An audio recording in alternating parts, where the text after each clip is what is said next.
Morning सभी students. Online classes में आज अगला दिन, अगला चरण और अगला अध्याय चैप्टर के लिए आप सभी के बीच में आपके साथ। कल पिछले कक्षाओं में आपने प्रेजेंट सिंपल टेंस के बारे में आपको समझाया था और आज हम प्रेजेंट कंटिन्यूअस उससे अगला टेंस के बारे में पढ़ेंगे, अध्ययन करेंगे। सभी विद्यार्थी ध्यानपूर्वक हमारी बातों को सुनेंगे। प्रेजेंट कंटिन्यूअस टेंस वर्तमान काल में चल रहे हैं, प्रेजेंट में चल रहे हैं। कंटिन्यूअस वर्ड, इस वर्ड का अर्थ होता है लगातार जारी चलता हुआ। मतलब जो चीज चलती हुई प्रतीत हो रही है, दिखाई दे रही कि चल रही है, सेंटेंस से पता लग रहा है कुछ ना कुछ घट रहा है, ऐसे सेंटेंस को हम प्रेजेंट कंटिन्यूअस टेंस में रखते हैं। अब जो चीज चल रही होती है अब तो ऐसे सेंटेंस में कैसे होता है देखिए। जैसे लिखा है मैं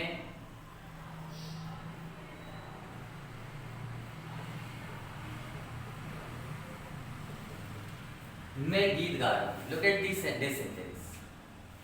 हमने क्या बोला कि जब कोई चीज चलती हुई प्रतीत होती है, यहां पर अगर आप सेंटेंस को देखेंगे तो आपको पता लगता है मैं गीत गा रहा हूं लिखा है, मतलब कोई चीज गाई जा रही है, कोई क्रिया सतत चल रही है, तो उस ऐसा पता लगा।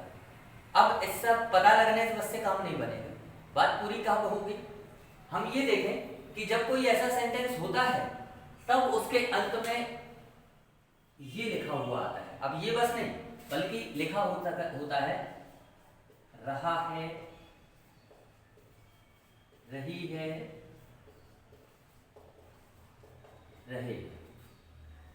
मतलब प्रेजेंट कंटिन्यूअस टेंस में ऐसे वाक्य की पहचान है कि जब वाक्य के अंत में रहा है, रही है अथवा रहे हैं लिखा होता है तो दिया गया सेंटेंस प्रेजेंट कंटिन्यूअस का होता है। कल या पिछले टेंस में जब आप पढ़ रहे थे तब हमने आपको बताया था, तब भी इस बात को कहा था कि हमें वाक्य के सबसे पहले अंत में देखना है। You have to look last on your sentence. आपके सेंटेंस में आपको अंत में देखना है। यहाँ पर लास्ट में ही देखा हमने तो बता दिया कि ये प्रेजेंट कंटिन्यूअस टेंस का सेंटेंस है।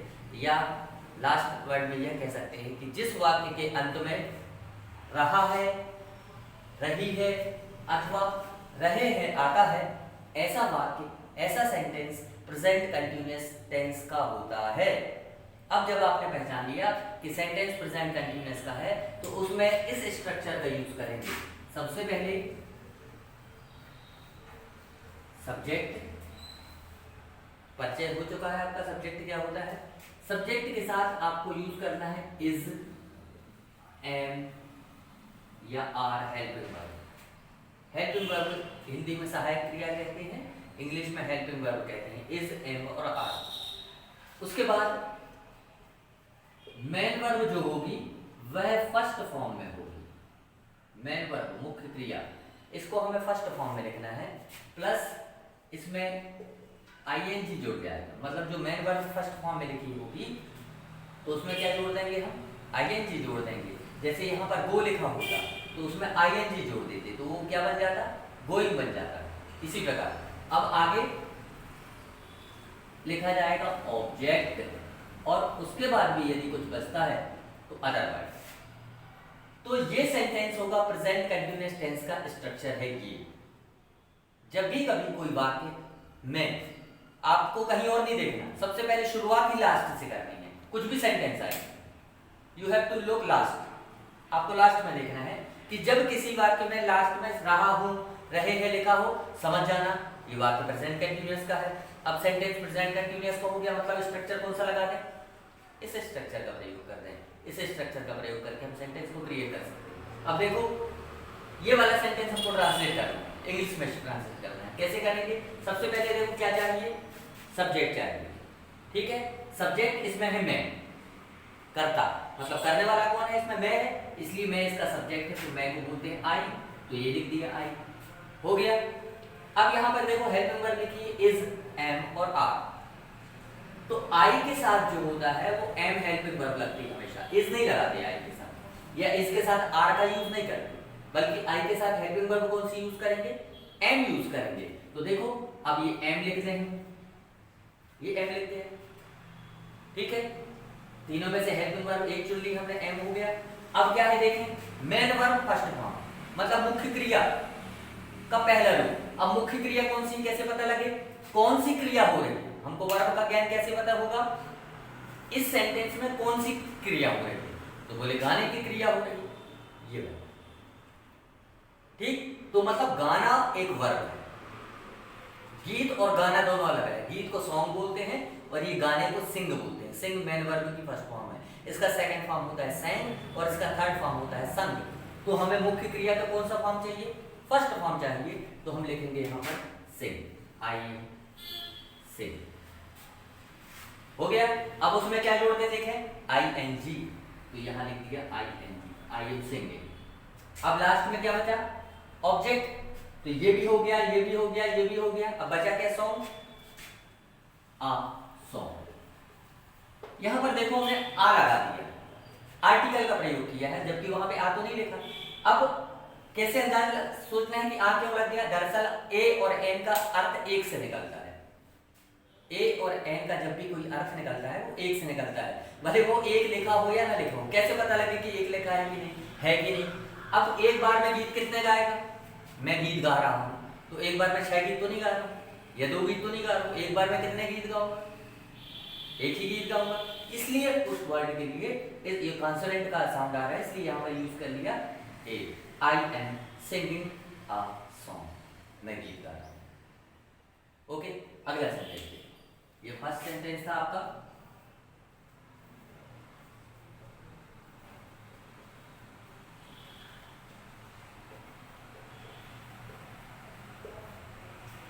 लिखा है वे चाय पी रहे, अंत में देखो रहेगा लिखा हुआ है, सबकी नजर कहां जाए, सबसे पहले आखिरी में देखो, लास्ट में क्या लिखा है, रहे, ठीक है, मतलब ये प्रेजेंट है, कॉन्फिडेंस आ गया। जैसे ही आपने देखा रहे हैं, अंदर से कॉन्फिडेंस आना चाहिए, अरे तो बन जाएगा, क्यों, क्योंकि इसका स्ट्रक्चर मुझे याद है, ये तो प्रेजेंट कंटीन्यूअस टेंस है। और जैसे ही इतना पता लग गया, अब उसका स्ट्रक्चर याद करें आप, स्ट्रक्चर लगाएं कौन सा, बोले इसमें लगता है subject plus is am are plus main verb first form plus ING plus object plus other verb. अब देखो इस स्ट्रक्चर में इस सेंटेंस को हम डाल देंगे, कैसे डालेंगे, सबसे पहले क्या चाहिए, सब्जेक्ट, तो सब्जेक्ट लिख दें हम दे, ये लिखे, हो गया। अब हेल्पिंग वर्ब चाहिए, तो यहां पर एक चार्ट बना लें आप कि देखो बता देते हैं, आई के साथ हेल्पिंग वर्ब एम लगती है, ही शी इट, और नेम के साथ हेल्पिंग वर्ब इज का प्रयोग किया जाता है, और यू वी दे और प्लूरल इनके साथ हेल्पिंग वर्ब आर का यूज किया जाता है। तो दे सब्जेक्ट जब आएगा, देखो दे सब्जेक्ट ये लिखा है, ठीक है, तो जब जब दे आएगा तो क्या करेंगे, हेल्पिंग वर्ब आर का यूज करेंगे। इसलिए हमें यहाँ पर इन हेल्पिंग वर्ब से अगर चुनने की बात की जाए तो किसका चुनाव करें, हम आर का चुनाव करें। ये लिख दिया हमने आर, दे आर, ये भी हो गया, इतना तो बन गया।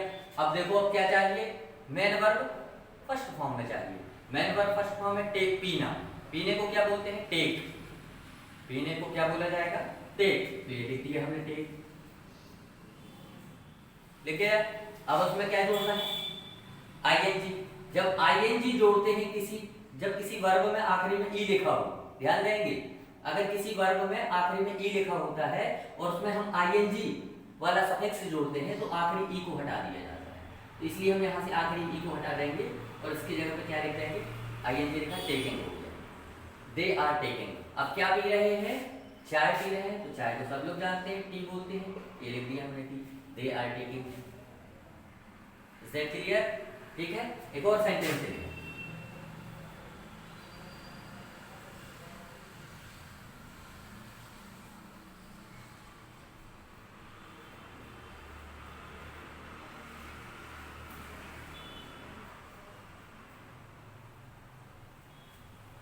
वह भोजन पका रही है, ये भी प्रेजेंट कंटिन्यूअस, आखिरी में रही है लिखा। इसको हल करेंगे, वह को क्या बोलेंगे, शी। ही भी बोल सकते हैं, लेकिन कब, जब लड़का होता है। बॉय है क्या वो, देखने में रही है लिखा है, मतलब लड़की है, कोई लड़की खाना पका रही है, तो इसलिए क्या यूज किया हमने, शी यूज किया। ठीक है, अब देखो ये शी सब्जेक्ट लिखा हमने, तो उसके साथ हेल्पिंग वर्ब क्या आना चाहिए, इज। तो ये इन तीनों में से हेल्पिंग वर्ब हमने क्या चुनी, इज चुन लिया। ठीक, अब क्या देखो, मेन वर्ब फर्स्ट फॉर्म, मुख्य क्रिया, कौन सा काम हो रहा है यहाँ पर, पकाने का काम हो रहा है। तो पकाने को बोलते हैं कुक, कोई भी चीज हम जब पकाते हैं तो उसको बोला जाता है कुक। ठीक, उसमें जोड़ देंगे ing, तो हो गया कुकिंग। और भोजन, भोजन को क्या बोलते हैं, फूड, तो लिखते हैं food. She is cooking food, इसका अर्थ हो गया वह भोजन पका रही है। देख लो कितना आसान था, थोड़ा सा दिमाग चलाने की जरूरत है, परेशान होने की जरूरत नहीं है। बड़े ठंडे दिमाग से सेंटेंस को आप पढ़ें, हमेशा वाक्य के अंत में देखें, अंत में देखने के बाद अपन को सेंटेंस के पूरे स्ट्रक्चर याद होना चाहिए। जितने टेंस हम पढ़ाएंगे सबके स्ट्रक्चर आपको याद होना चाहिए, उनकी पहचान याद होना चाहिए, कि पहचान आखिरी में देखें और देखने के बाद तुरंत हम इस बात पर सोचने लगे कि ये टेंस तो ये वाला है, अब इसका स्ट्रक्चर ये लगेगा, तो आप उसको फटाफट कर सकते हैं। अब देखो हमने कल बोला था कि इंटरोगेटिव नेगेटिव भी होते हैं, तो इसमें भी इंटरोगेटिव नेगेटिव बनते हैं, किस शब्द के लिए, क्या के लिए।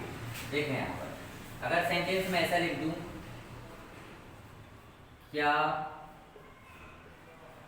तुम फल खा रहे हो, लुक एट हियर। अब इसमें अंतर आया, पहले तो वाक्य के अंत में ही देखना है, आपने अंत में ही देखा, लिखा है रहे हो, समझ गए प्रेजेंट कंटिन्यूअस तो है, लेकिन स्टार्ट में भी देखें क्या लिखा है। जब जब किसी सेंटेंस की शुरुआत क्या से हो तो ऐसा वाक्य इंटरोगेटिव होता है। कैसा होता है, इंटरोगेटिव, जिसको हिंदी में प्रश्नवाचक वाक्य कहते हैं। ठीक है, अब प्रश्नवाक्य बनाने के लिए ज्यादा दिमाग चलाने की जरूरत नहीं, ज्यादा खतरनाक नहीं, बहुत इजी है। सबसे पहले क्या करें, इसको हम ऐसे ही बनाते हैं, इस क्या को अभी मत देखो, इसको मत देखो, लो ये छिपा दिया, ठीक है, इतना छिप गया। अब इतना बस देखें, तुम फल खा रहे हो। ठीक, अब देखो मैं हाथ हटा रहा हूं, लेकिन आप उसको मत देखना, क्या शब्द को, सिर्फ इतना मत, इतना ही देखें, तुम फल खा रहे हो। ठीक, और बोला कि पहले इसको ट्रांसलेट करना है, रफ वर्क, कैसा बात करें, रफ वर्क। तो तुमको कहते हैं यू, तो हमने लिख दिया यू।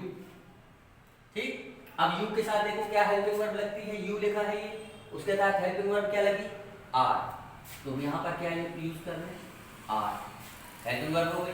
अब क्या चाहिए, मेन वर्ब, खाना, खाने को बोलते हैं ईट, क्या बोलते हैं, ईट, ई ए टी, ईट, ये ले लिया ईट। अब उसमें क्या जोड़ दिया जाएगा, आईएनजी, तो हम यहाँ पर आईएनजी जोड़ दें। और ये क्या लिखा है, फल, फल को क्या बोलते हैं, फ्रूट, FRUIT, ये फ्रूट हो गया। ठीक है, अभी तो हमने अफर्मेटिव बना लिया, लेकिन ये सही नहीं है, क्यों, क्योंकि अब आपको ये देखना चाहिए, ये क्या तुम फल खा रहे हो, सेंटेंस ऐसा था। तो अब इस क्या के लिए क्या करें, कुछ नहीं करें, ये जो हेल्पिंग वर्ब आपको मिली ना, ये इस हेल्पिंग वर्ब को उठा के क्या कर लें, आगे लिख दें, मतलब यहां से उठा के कहां लिख देंगे, तो यहां से, तो यहां से क्या हो जाएगी, मिट जाएगी, ये आ गई आर यू ईटिंग फ्रूट, आखिरी में क्वेश्चन देख लो, इंटरोगेटिव बन गया। मतलब देखो जरा सा अंदर था, ध्यान देंगे, इस क्या शब्द को यूज करने के लिए, इंटरोगेटिव वाक्य बनाने के लिए क्या करना था हमको, पहले हमने इसको अफर्मेटिव बना लिया, रफ कार्य कर लिया, रफ करने के बाद जो हेल्पिंग वर्ब हमको मिली, बस उसको यहां से हटा दो और उसको कहां लगा दो, आगे, तो हो गया आर यू ईटिंग फ्रूट, क्या तुम फल खा रहे हो, इंटरोगेटिव सेंटेंस में कन्वर्ट हो गया। ठीक है, तो इस तरह से हम इंटरोगेटिव सेंटेंस को बना लेते हैं किसी भी सेंटेंस की। अब नेगेटिव बनाना हो, जैसे ये तो इंटरोगेटिव हो गया, जैसे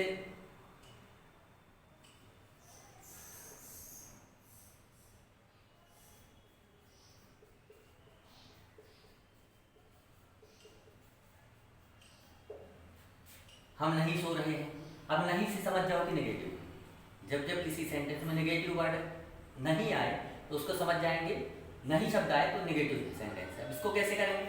अब देखो, अभी नहीं मत देखना, ठीक है? कितना देखो, ये हम सो रहे हैं, कितना बस देखो, दिख रहा है? अब इसको करेंगे कैसे? हमको कहेंगे वी, बोल दिया। अब वी के साथ हेल्पिंग वर्ब देखो क्या लगती है, आर, ये यूज कर लिया आर। सोने को बोलते हैं स्लीप, SLEEP, उसमें क्या जोड़ देंगे, ING, तो हो गया स्लीपिंग, वी आर स्लीपिंग, ठीक है? सेंटेंस बन गया, लेकिन अभी पूरा नहीं हुआ क्योंकि नहीं शब्द की तो हमने मीनिंग लिखी नहीं। तो जब भी कोई हेल्पिंग वर्ब हमको मिलती है, जितने बार भी कोई हेल्पिंग वर्ब मिलेगी और नेगेटिव बनाने को, तो उस हेल्पिंग वर्ब के बगल में यदि हम नॉट लगा दें, सेंटेंस में हेल्पिंग वर्ब के बगल में यदि हम नॉट लगा देते हैं तो सेंटेंस कैसा बन जाता है, नेगेटिव बन जाता है। तो वी आर नॉट स्लीपिंग। अब देखो, ज्यादा कठिन नहीं लगा, इसको इजी बार बार रिवाइंड करके देखना, छोटी छोटी बातों को, सेंटेंस कठिन नहीं है। हेल्पिंग वर्ब जो मिलती है, उस हेल्पिंग वर्ब को यदि उसके प्लेस पर, उसके बगल में हमने क्या किया, नॉट लगा दिया, तो सेंटेंस कैसा बन गया, नेगेटिव बन गया। तो तीनों बात समझे। अफर्मेटिव सेंटेंस कैसे बनाते हैं आपने देखा, इंट्रोगेटिव कैसे बनाते हैं, जो हेल्पिंग वर्ब मिलती है हमको, उस हेल्पिंग वर्ब को क्या कर देते हैं, उठा के आगे लिख देते हैं, तो सेंटेंस इंट्रोगेटिव बन जाता है। और यदि उसी हेल्पिंग वर्ब के बगल में नॉट लगा दें तो सेंटेंस नेगेटिव बन जाता है।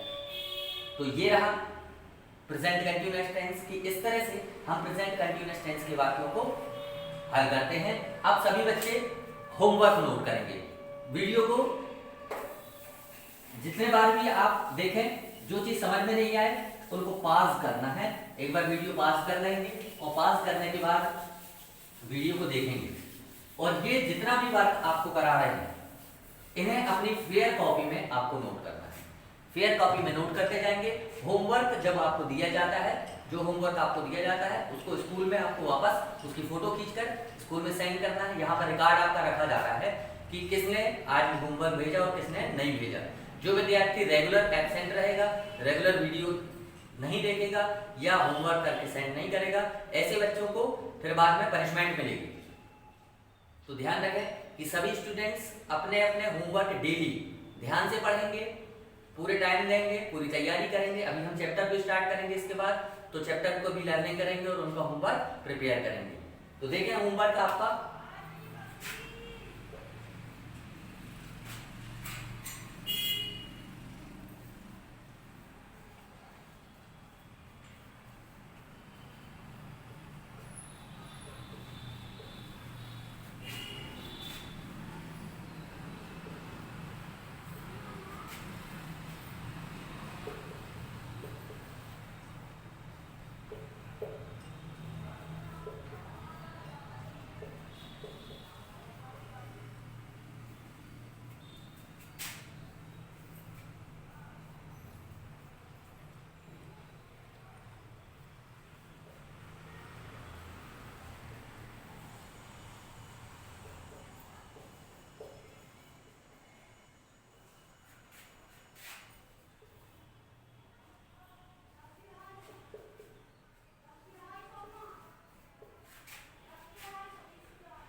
ये होमवर्क है आपका।